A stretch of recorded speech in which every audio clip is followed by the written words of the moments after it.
Hello everyone, I am Neelam Dahiya. Welcome to my channel. इस video में हम करेंगे क्लास 10 की एक्सरसाइज 2.2 का question number 2। Find a quadratic polynomial each with the given numbers as the sum and the product of its zeros respectively.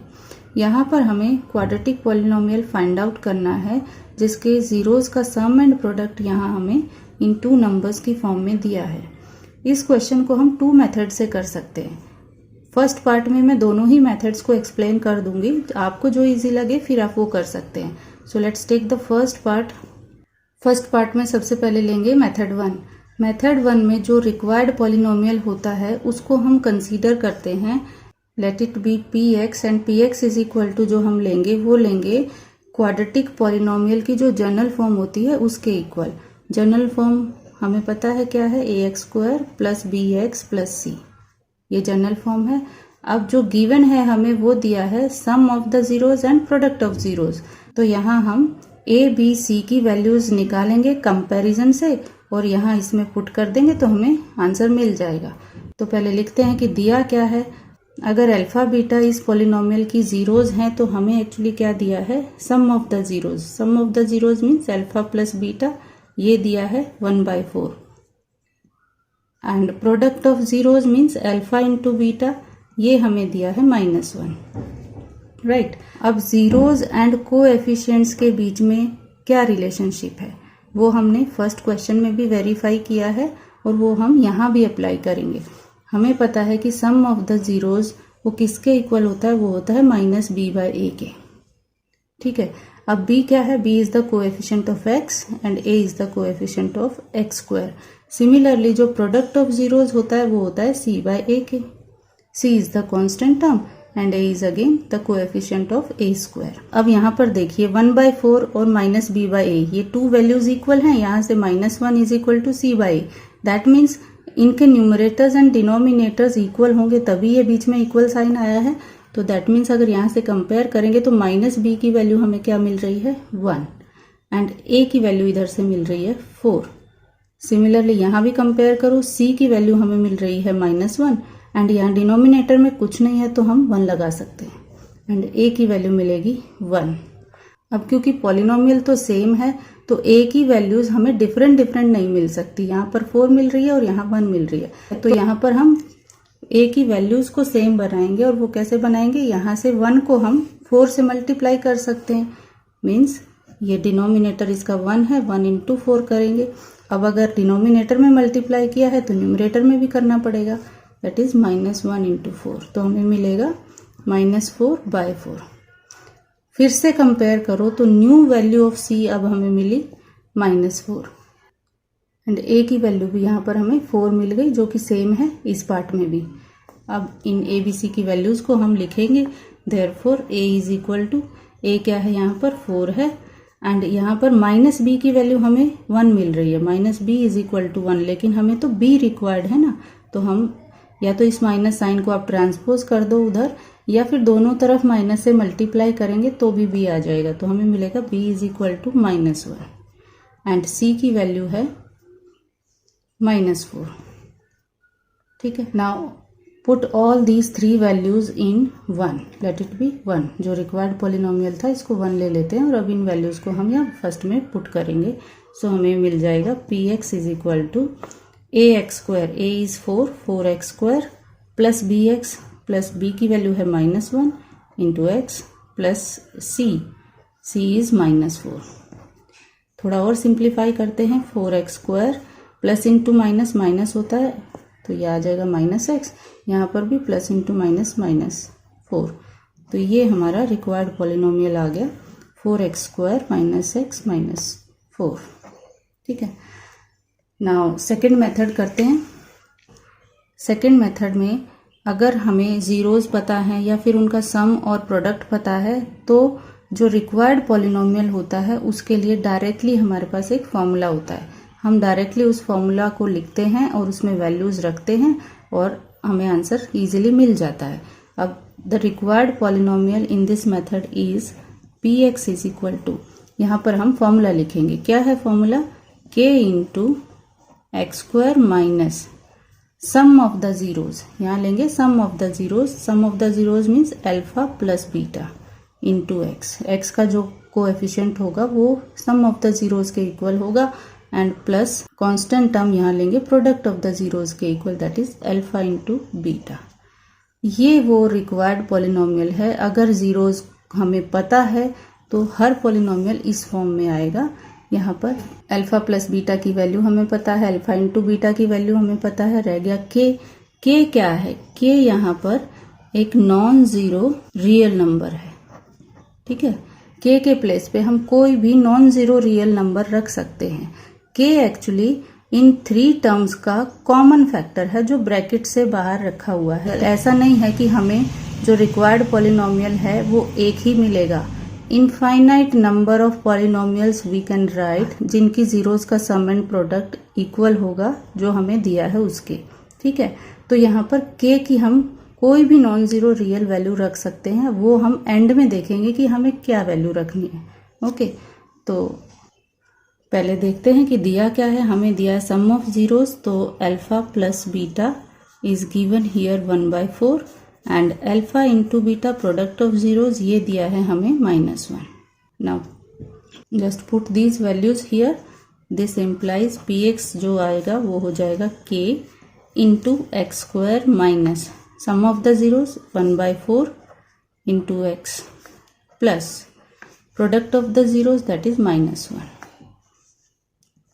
इसमें अगर कोई भी कोएफिशिएंट किसी टर्म का हमें p/q फॉर्म में गिवन हो ना, तो हम एलसीएम ले लेते हैं। तो यहाँ पर जैसे यहाँ पर 1/4 वैल्यू आ रही है तो हम एलसीएम लेके इसको सिंप्लीफाई करेंगे तो ये आ जाएगा k इंटू, और इनसाइड द ब्रैकेट अगर एलसीएम लेते हैं तो 4 एलसीएम आएगा और ये फर्स्ट टर्म हो जाएगी 4 into x square 4x square.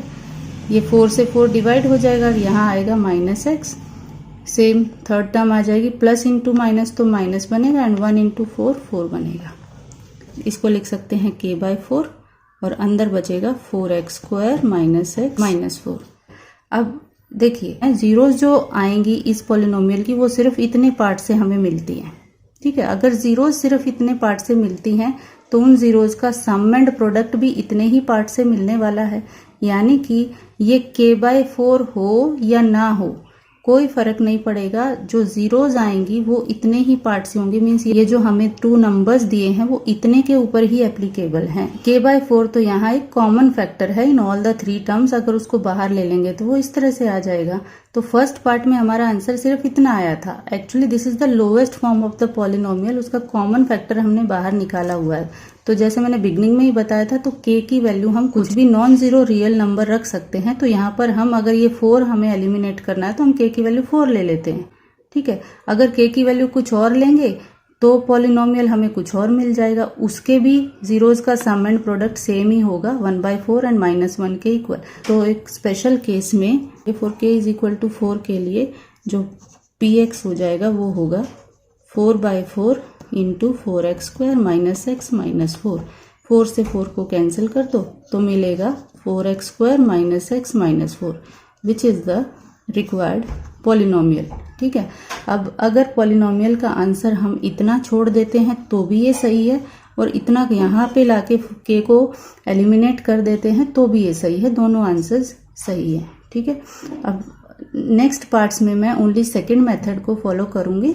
आपको जो अच्छा लगे आप वो कर सकते हैं। Now let's do the second part.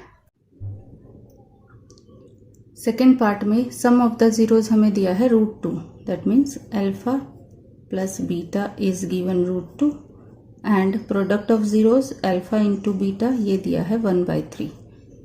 Therefore the required polynomial is px is equal to k, पहले फॉर्मूला लिखेंगे फिर वैल्यू रखेंगे, k into x square minus alpha plus beta into x plus alpha into beta, ठीक है। Now put the values k into x square minus alpha plus beta is √2 x हो जाएगा plus alpha into beta means 1/3, तो यहाँ रहेंगे 1/3। अब यहाँ पर भी p/q फॉर्म मिल रही है कोएफिशिएंट्स में, तो हम एलसीएम लेंगे तो k इंटू एलसीएम आ जाएगा 3, तो फर्स्ट टर्म हो जाएगी 3x square minus 3 √2x plus 1, अब अगर मुझे ये 3 हटाना है और k को भी हटाना है तो k की वैल्यू हम यहाँ पर क्या ले सकते हैं 3। तो for k is equal to 3 px आ जाएगा 3 into 3x square minus 3 root 2x plus 1 and by 3। तो ये 3 से 3 कैंसिल, आंसर बचेगा 3x square minus 3 root 2x plus 1। This is the required polynomial. ठीक है, अगेन आई एम टेलिंग, अगर आप आंसर यहाँ छोड़ देते हैं तो भी ये सही है, और अगर आप k एंड 3 को एलिमिनेट कर देते हो और जो ब्रैकेट के अंदर पॉलिनोमियल बच गया वो एज अ आंसर शो करते हो तो भी ये सही है। एनसीईआरटी में आंसर ऐसे ही दिया है। ठीक है, तो both are correct here. So now let's move to the third part. Third part में हमें अल्फा प्लस बीटा ये दिया है 0 एंड अल्फा इंटू बीटा ये है √5। तो यहाँ पर भी the required polynomial is px is equal to k into x square minus alpha plus beta into x plus alpha into beta. Put the values now, k into x square minus alpha plus beta की value है 0, तो 0 into x plus alpha into beta है √5, तो ये आ जाएगा √5। k into x square minus 0 into x तो 0 हो जाएगा और ये टर्म फिर वैनिश हो जाएगी, इसको हम लिखेंगे नहीं, तो बचेगा खाली √5 प्लस √5। आंसर इतना ही लिखते हैं तो भी सही है, बट अगर k हमें एलिमिनेट करना है तो फिर क्या वैल्यू k की रखनी पड़ेगी? For k is equal to 1 रखनी पड़ेगी यहाँ पर, क्योंकि डिनोमिनेटर में कुछ नहीं है जिसको हमें कट करना हो, तो k की वैल्यू हम 1 ही लेंगे, तो px आ जाएगा x square plus √5। This is the answer. Now fourth part में sum of zeros that is alpha plus beta ये दिया है 1 and product of zeros is also given 1, तो वो भी 1 लेंगे एंड अल्फा इंटू बीटा है वो भी 1 दिया है। ठीक है, therefore the required polynomial is here also px is equal to k into x square minus alpha plus beta into x plus alpha into beta. Just now put the values, k into x square minus alpha plus beta is given 1x plus alpha into beta is also 1, तो ये हो जाएगा k into x square minus 1 into x तो x ही होता है plus 1। यहाँ पर भी k इज इक्वल टू 1 रखते हैं, so for k is equal to 1 px आ जाएगा x square minus x plus 1। ये k यहाँ पर 1 मल्टीप्लाई होके इतना ही बचेगा, तो this is the required polynomial. Now next fifth part में alpha plus beta sum of zeros हमें दिया है -1/4 and product of zeros that is alpha into beta ये है 1/4। Therefore, the required polynomial is px is equal to k into x square minus alpha plus beta into x plus alpha into beta. Put the values here, x square minus alpha plus beta is -1/4 x plus alpha into beta is 1/4. यहाँ पर again p by Q form है तो हम LCM लेंगे, तो यहाँ पर आएगा 4 एलसीएम एंड फर्स्ट टर्म हो जाएगी 4 into x square 4x square, ये 4 से 4 कैंसिल होके x बचेगा खाली, और साइन देखिए माइनस इंटू माइनस हो जाएगा प्लस x होगा, एंड ये 4 से भी ये 4 कैंसिल हो जाएगा तो +1 बचेगा। ठीक है, तो अगेन बाय 4 नहीं चाहिए, k भी नहीं चाहिए, तो for k is equal to 4 ले लेंगे, तो px की वैल्यू आ जाएगी 4 into 4x square plus x plus 1 and whole by 4। ये 4 से ये 4 कैंसिल हो जाएगा और आंसर हमारे पास आएगा 4x square plus x plus 1। Easy है, कुछ भी नहीं करना है, बस आपको ये पॉलिनोमियल याद रखना है, इसका फॉर्मूला याद रखना है और जस्ट वैल्यूज पुट कर देनी है। नाउ लास्ट सिक्स्थ पार्ट में sum of the zeros alpha plus beta ये दिया है 4 एंड अल्फा इंटू बीटा दिया है 1। Here also the required polynomial is px is equal to k into x square minus sum of the zeros alpha plus beta into x plus product of the zeros that is alpha into beta. Value रखेंगे तो आएगा x square minus alpha plus beta is 4 here 4x and alpha into beta is 1 so plus 1. तो यहाँ पर k की value हमें क्या रखनी पड़ेगी 1 रखनी पड़ेगी. for k is equal to 1 px आ जाएगा x square minus 4x plus 1 that's it. ये आ गया आंसर हमारा. Again I am saying here कि अगर आप आंसर यहाँ छोड़ते हो तो भी सही है और अगर आप k को एलिमिनेट करने के लिए k की कोई वैल्यू रख देते हो और जो पॉलिनोमियल मिलता है वो भी राइट आंसर है. ऐसा इसलिए क्योंकि ये k into x square minus 4x plus 1 इस पूरे पॉलिनोमियल की जीरोज निकालेंगे तो वो zeros and only x square minus 4x plus 1 की जीरोज दोनों जीरोज सेम ही आएंगी. तो अगर जीरो सेम है तो उनका सम एंड प्रोडक्ट भी सेम ही होगा. तो जो भी यहाँ k की वैल्यू रखेंगे उससे कुछ फर्क नहीं पड़ेगा जीरोज पे. In both the case answer is correct. So hope this is understood. Next video में हम कंटिन्यू करेंगे एक्सरसाइज 2.3 को. So stay connected. Thank you so much.